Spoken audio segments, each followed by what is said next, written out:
Qual foi o resultado do júri?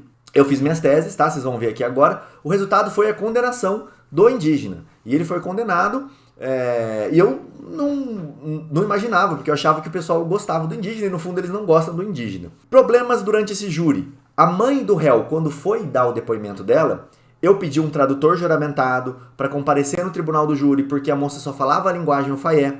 Eu fiz uma audiência com essa mãe do réu antes, ela só falava ofaié. No dia do júri, ela começou a falar português. Não falava muito bem o português, esse foi um outro problema, tá? Mas ela quis falar em português e não tinha quem fizesse ela falar na linguagem dela, ofaié. E tinha um tradutor lá, tá? Tinha um tradutor lá para poder traduzir, ela falava em português. Então ela confundia dia com noite.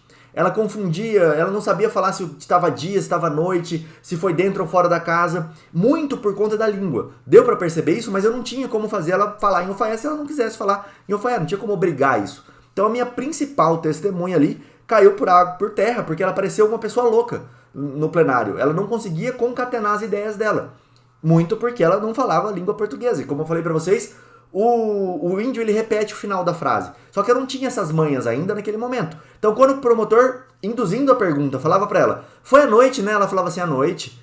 Tá certo, mas o crime aconteceu às 3 da tarde. 3 da tarde ainda tá claro, não tá claro? Ela falava, tá claro. Só que eu não tinha percebido ainda que o índio tem esse comportamento. Pelo menos os índios daquela determinada situação ali. E aí foi um caos tremendo esse júri. Não foi um júri muito legal. Porém, pra quem atua com indígenas, uma disposição no Estatuto do Índio lá, que fala que o índio que foi preso, ele cometeu um crime, ele preferencialmente vai começar no regime semiaberto. Vai começar no regime semiaberto. E eu fiz esse pedido, depois que estava tudo perdido, eu levantei a mão e fiz esse pedido para o juiz. Falei, excelência, tem aqui uma legislação específica contra o indígena que fala que ele tem que começar a pena dele no semiaberto.